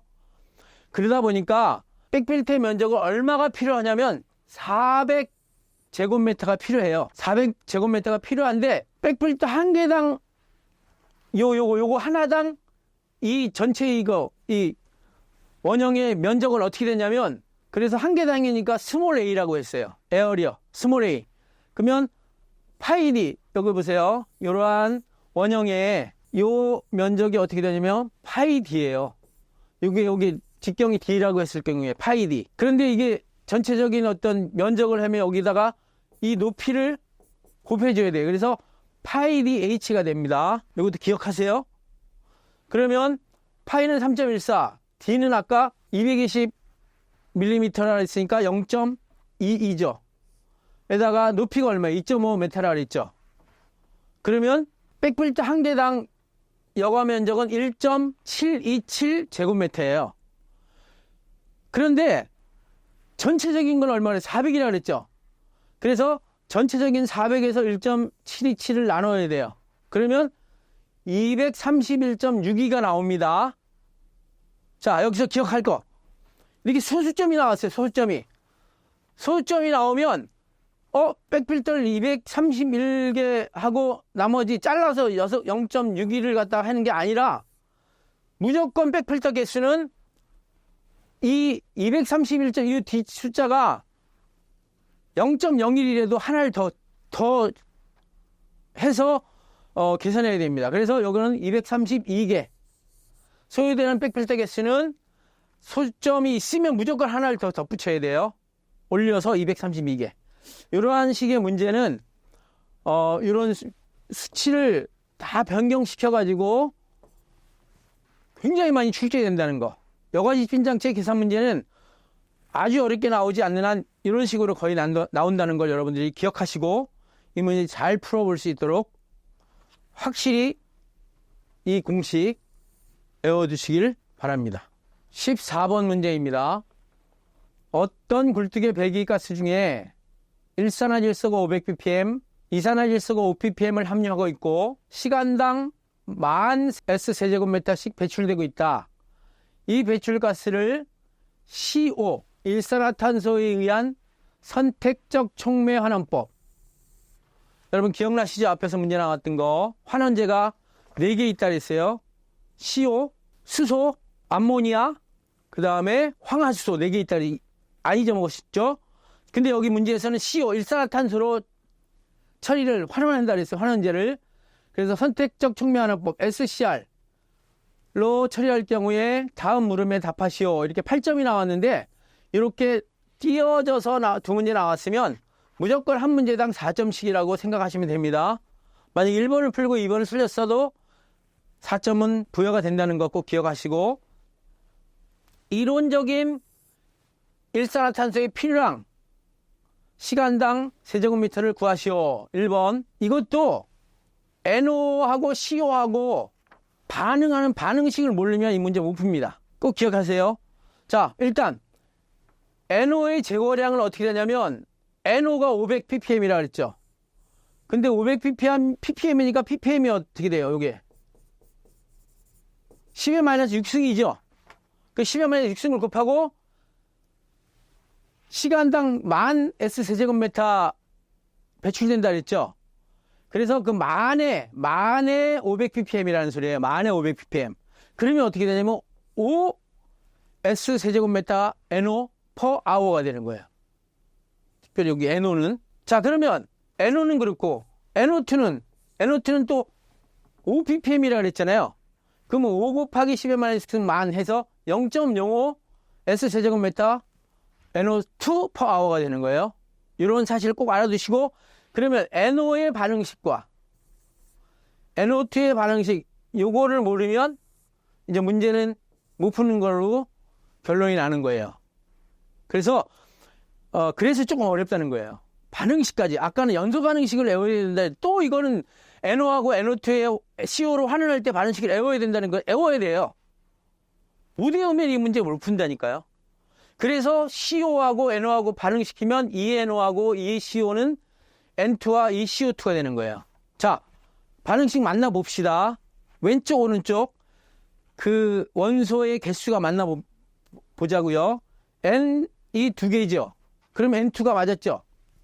그러면 C는 어떻게 돼요? C는 2개죠. 여기 2개 C죠. 그 산소는 여기 2개고 여기 2개니까 4개인데 2, 4 맞았죠. 그 이제 완벽한 NO와 CO의 환원식이 되는 거예요. 그러면 자, NO가 기본적으로 보면 모든 이거 다 기체거든요. 그러니까 2kmol이 22.4, CO가 2kmol이 22.4 똑같은 몰수끼리 반응하네요. 자, 그 다음에 N2는 어떻게 돼? N2는 여기서 이제 28. 요거는 N2의 뭐냐면 그 이번에는 가스량을 킬로그램으로도 구해야 그랬잖아요. N2를. 그러니까 28kg을 의미하는 겁니다. 그런데 여기서 NO가 여기서 계산한 게 5 나왔죠. NO의 제거량이 5죠. 제거할 NO량이 5, 앞에서 5라 그랬잖아요. 5.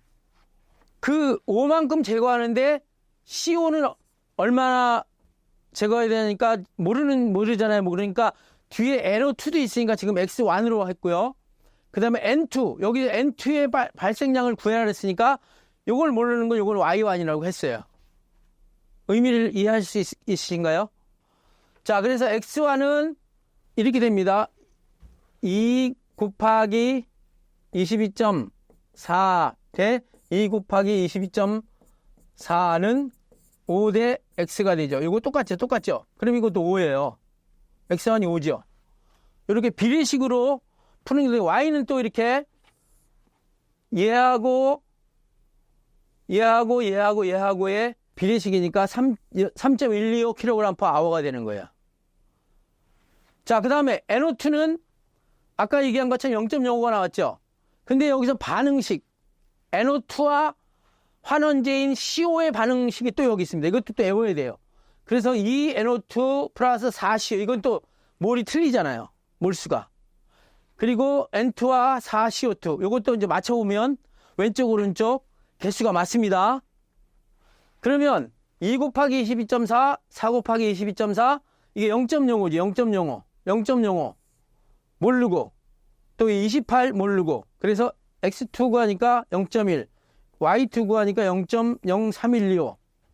그래서 NO하고 NO2 두 개 다 제거하기 위해서 필요한 이론적인 총 CO량은 X1 5 플러스 여기서 0.1은 5.1이고요.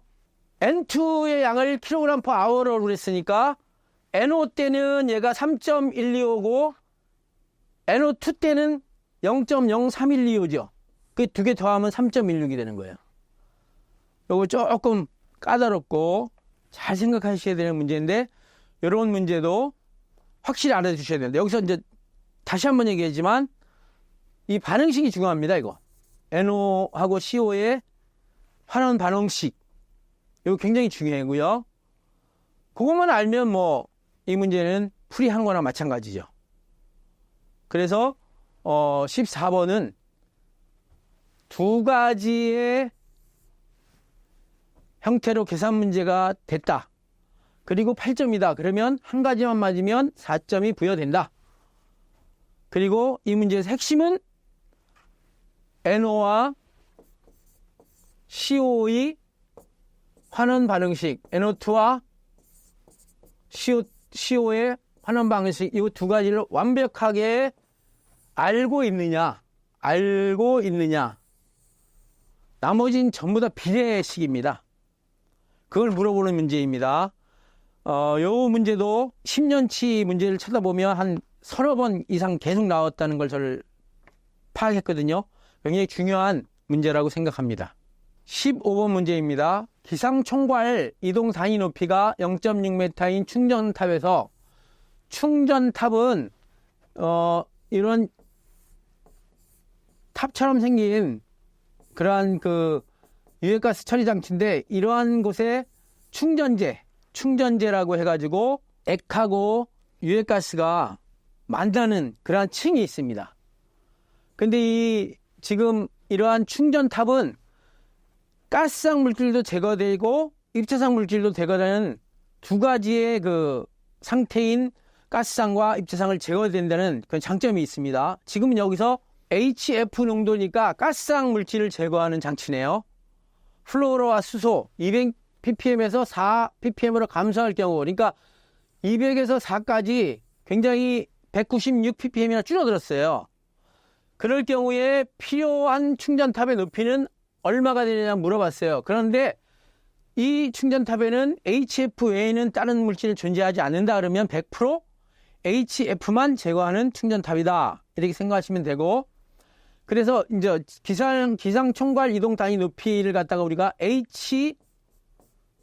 아래참자로 HOG라고 합니다. 요게 지금 0.6m라고 했고요. 그 다음에 처리 효율을 보니까 200에서 196이 제거가 됐잖아요. 그러니까 처리 효율은 98%가 되는 거예요. 그래서 E가 98%가 되고, 기상 총괄 이동 단위수 NOG라고 합니다. 아까는 뭐라 그랬죠? HOG라고 했죠. 기상 이동 단위 높이, 그 다음에 이동 단위 수는 NOG. 요거는 요 공식을 외워야 됩니다. 요건 어떻게 구했냐면 바로 위에서 효율을 구했죠. 효율을 구하면 그 효율 1-1분의 ln이라는 자연로그를 취하는 요 공식이 있어요. 요 공식 외워둬야 됩니다. 기상 총괄 이동 단위 수를 구하는 공식이에요.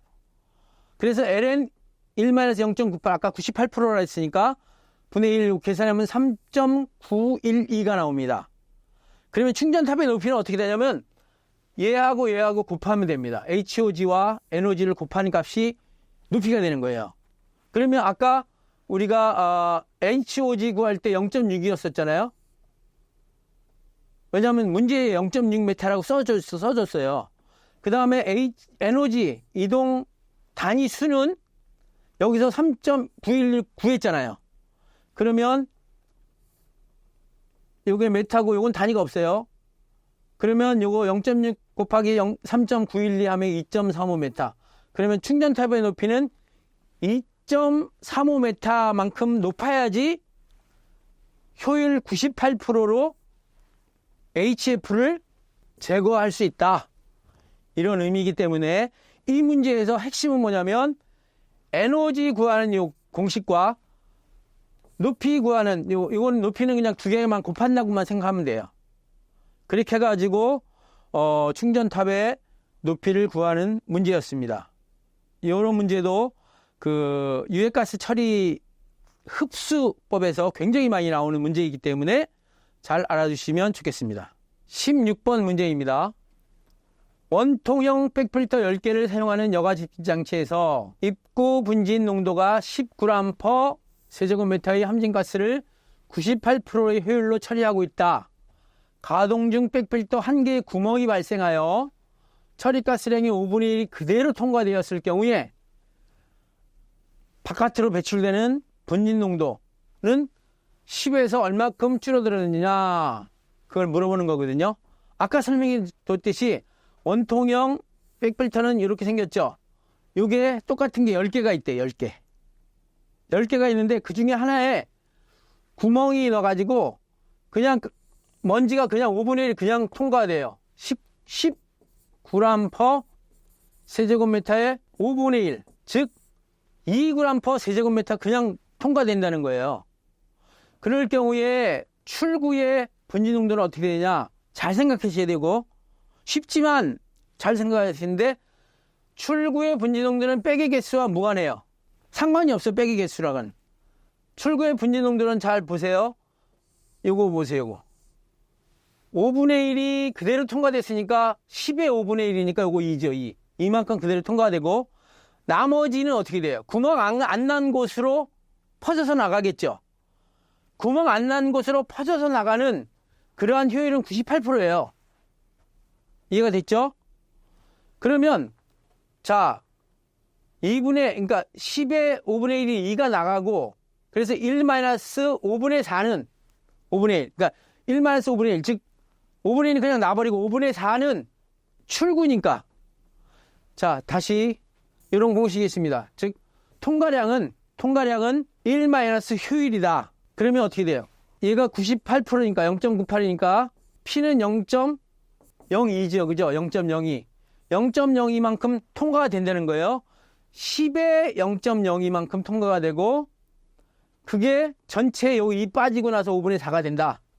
해가지고 이 공식을 그대로, 이거는 무슨 뚜렷한 공식이 있는 게 아니라 생각해서 여기다 적는 겁니다. 그렇게 하면 2.16g/. 세제곱미터, S세제곱미터. 만약에 계산할 때 이게 5분의 1이 그대로 통과됐는데 2가 그대로 통과됐는데 2보다 적으면 계산 잘못된 거예요. 2보다는 많아야 되겠지, 그쵸?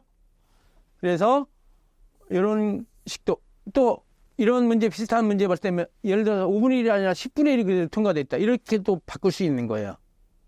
그러니까 이 문제도 꼼꼼하게 잘 살펴보면서 계산 문제를 잘 풀이하셔야 됩니다. 17번 문제입니다. 몸통경이 100cm인 표준 원심력 집진장치 사이클론을 말해요.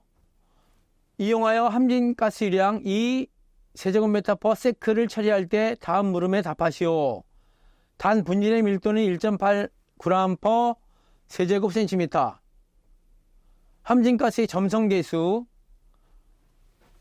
1.85 곱하기 10-5승 kg/m/s. 이고 공기의 밀도는 무시한다. 첫 번째 문제가 표준 원심력 집진장치의 성상이 요 표와 같을 때 입구의 유속은 얼마인가?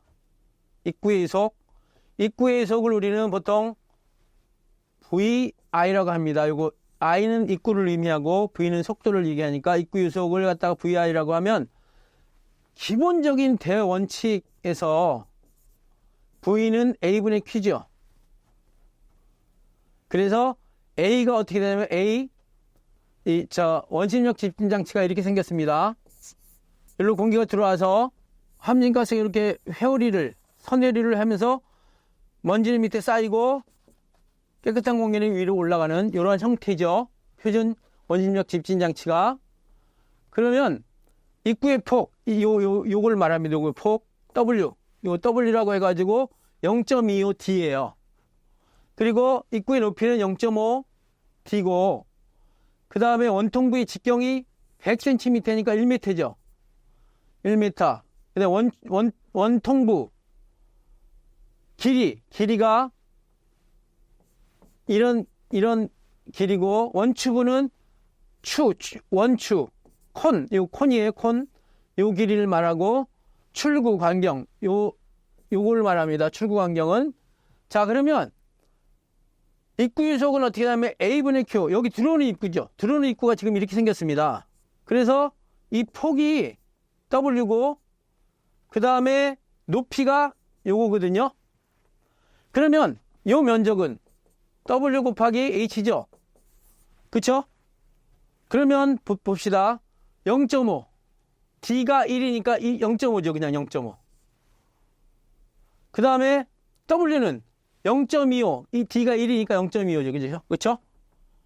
그리고 Q는 2 세제곱미터/s잖아요. 그래서 대입하면 16m/s. 그러니까 일주일 16m 정도의 속도로 공기가 들어가는 거예요. 보통 원심력 집진장치에 들어가는 속도는 7에서 15m/s예요. 이것도 좀 알아두시는 게 좋아요. 원심력 집진장치 입구로 들어가는 함진가스의 속도는 7에서 15m/s 정도 된다. 근데 이거 조금 이제 넘었어요. 그러나 이제 계산하니까 16이 된 거예요. 자, 그러면 2번. 유효 회전수가 5이고, 유효 회전수가 5일 때 50% 효율로 제거된 입자의 직경이 얼마냐? 유효 회전수를 우리가 보통 N이라고 합니다. NE. 그래서 요거는 레프레식을 이용해야 됩니다. 레프레식을 여기다 써놨는데 50% 효율로 제거되는 입자의 직경이 DP50이라고 그래요. 그러면 이거는 레플이 여러 번의 실험을 해가지고 나온 경험식이에요. 뭘 증명하는 게 아니고 경험식이기 때문에 이 식도 애워두셔야 됩니다. 그래서 레프레식은 9 뮤 G, 뮤G가 지금 이게 뮤 G예요. 점성계수에다가 WI는 뭐냐면 이 W, 이 입구의 요 폭이에요. WI. 나누기 2파이 N이 유회전수, 유입속도, 밀도. 이걸 하는 건데 여기 보세요. 그럼 그대로 대입합니다. 저 식에서 9 대입했죠. 1.85 곱하기 10의 마이너스 5승 그대로 대입했습니다. 그 다음에 0.25 여기 WI가 0.25라고 했죠. 그 다음에 3.14 N이 유회전수가 5라고 그랬어요. 그리고 입구의 유속이 16이라고 했어요. 16 대입하고 요거 1800 대입한 이유는 뭐냐면 여기서 밀도가 1.8 g/. 세제곱 센티미터라고 그랬잖아요. 요걸 갖다가 kg/m의 세제곱으로 고쳐야 돼요. 자, 단위 환산하면 이 세제곱 센티미터가 세제곱 미터로 되는 건 10의 6승배 커진 거예요. 그리고 g이 kg이 된 게 10의 3승배 커졌죠. 그래서 단위 환산하려면 앞 분모 분자가 똑같이 해야지 되잖아요. 그쵸? 그러니까 여기는 10의 6승배가 커졌고 여기 10의 3승배가 커졌으니까 분자에다가 10의 3승을 곱해줘야지 맞아요. 그쵸? 그러면 이게 1800g/. 세제곱 센티미터가 1800 kg/. 세제곱 미터가 되는 거예요. 그래서 여기다 1800을 대입한 거예요. 이건 단위 환산이 이렇게 된다는 거 꼭 알아두시고 요에다가 2분의 1승 즉 2분의 1승이라는 건 2분의 1승 하지 않고 이렇게 해가지고 요 안에 있는 걸 여기다 대입해도 되는 거예요. 루트가 2분의 1승이에요. 그러면 6.78 곱하기 10의 마이너스 6승 메타가 나오는데 요 메타니까 마이크로로 고치려면 12 6승을 곱해주니까 이게 없어져요. 그러니까 6.78 마이크로메타가 지금 이게 직경이 마이크로메타로 고치라 그랬잖아요. 그러니까 6.78 마이크로메타의 직경을 가진 입자다. 이렇게 생각하시면 됩니다. 원입력 집진 장치에서 대표적으로 나오는 문제이기도 합니다. 꼭 기억하세요. 그래서 약간 대기가 산업위생 관리보다 조금 공식이 많고 계산이 복잡하고 이런 느낌을 공부하실 때 받으실 거예요. 그래도 수질의 공식보다는 훨씬 적습니다. 그러니까 제가 다시 한번 얘기하지만 이런 기사나 산업기사 문제를 공부할 때는 아주 꼼꼼하게 그 다음에 꾸준히 해야 되고 그 다음에 포기하지 말고 끝까지 하셔야 된다는 걸 다시 한번 일러두고 싶습니다. 18번 문제입니다.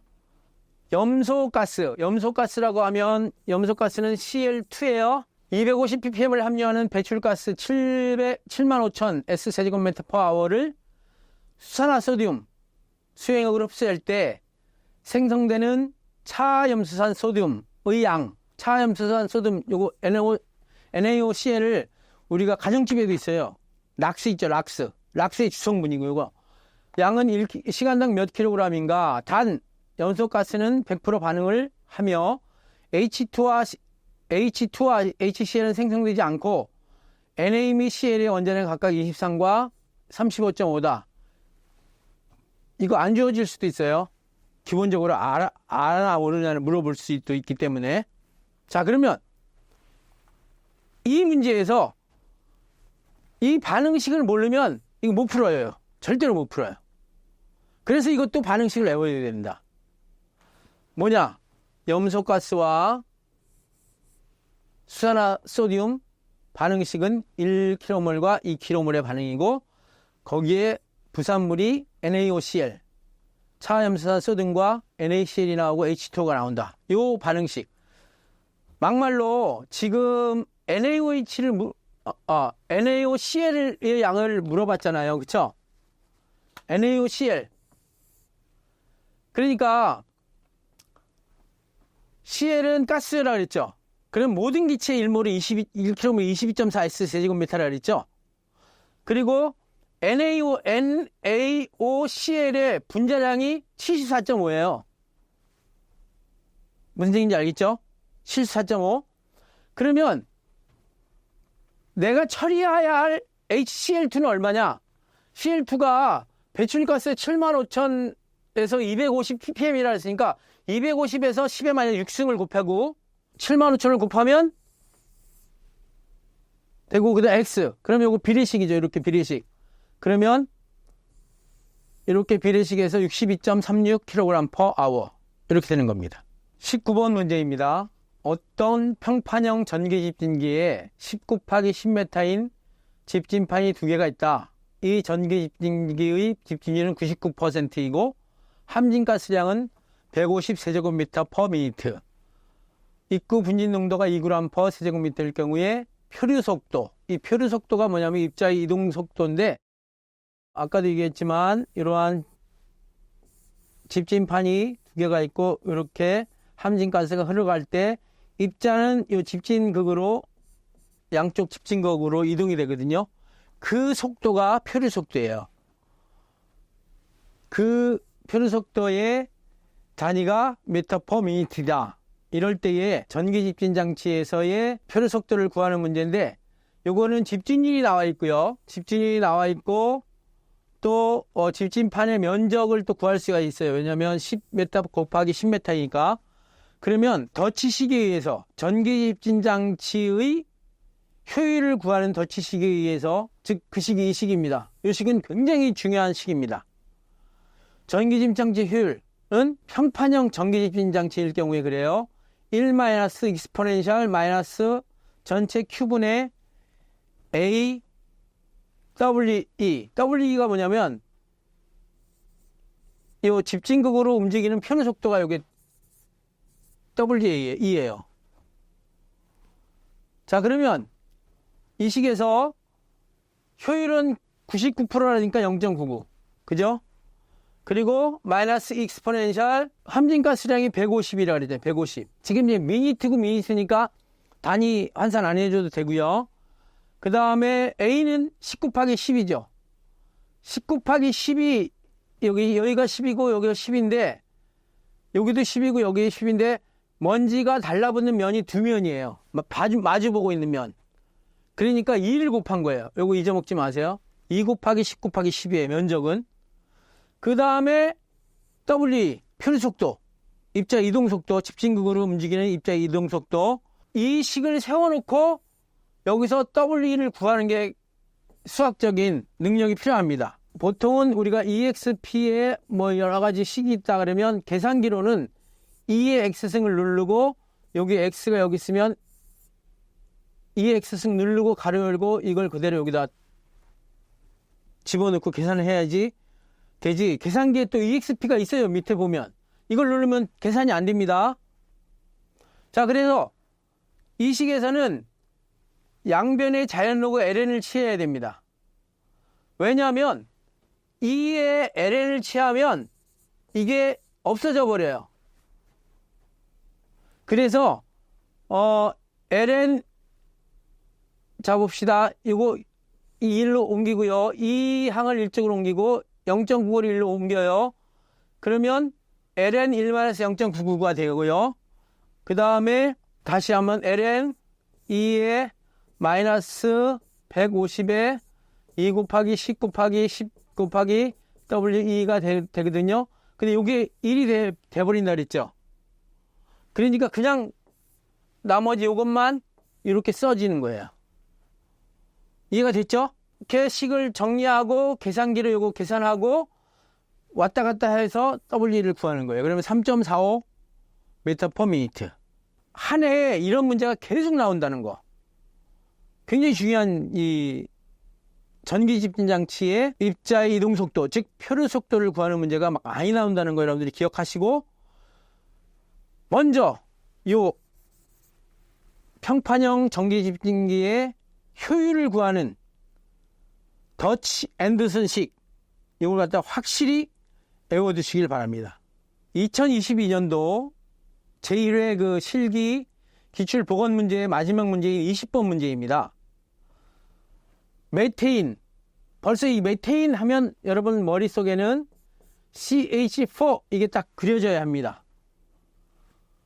의 고발열량이 9,500kcal per S제곱미터일 경우 저발열량은 얼마이냐 물어봤는데 단서조항으로 수증기의 증발 잠열은 480kcal per 세제곱미터이다.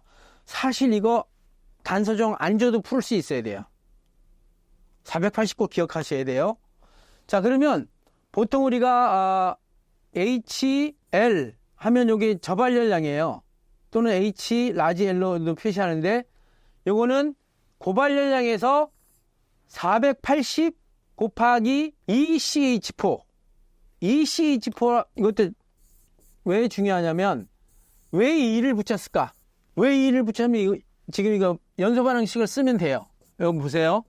여기까지는 무조건 쓰라 그랬죠. 연소한다. 메테인을 연소한다 그러면 O2 쓰고 무조건 CO2하고 H2 나온다. 이렇게 설명이 드렸잖아요. 자, 그러면 C를 맞추면 C는 1이 왼쪽 오른쪽 1이에요. 그쵸? 그 다음에 H를 맞춰요. H4죠. 여기 둘이죠. 그럼 2를 여기 쓰면 되겠죠. 이해되시죠? 그 다음에 이건 다 된 거예요. 그럼 여기 산소가 2개 있고 여기 2개 있죠. 그러면 여기에 4개니까 여기 2만 쓰면 되잖아요. 그쵸? 그럼 완벽한 연소 반응식이 써졌어요. 그런데 이 완벽한 연소 반응식에서 H2O 수증기가 몇 몰 나왔어요? 2몰 나왔지. 2몰.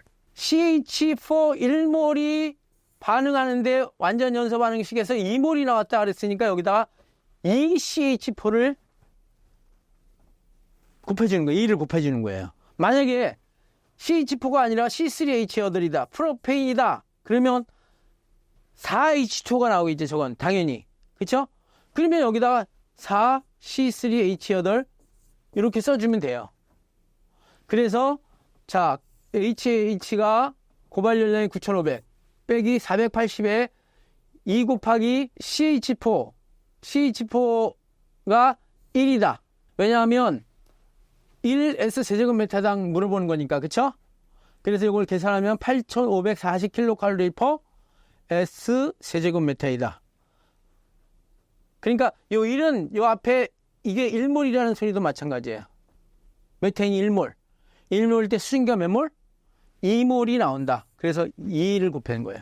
이런 그 저발열량과 고발열량의 문제도 잘 출제된다는 걸 알아두시고, 사실 이런 형태의 문제는 기사뿐만 아니라 산업기사에서도 많이 출제되고 있는 경향을 띠고 있습니다.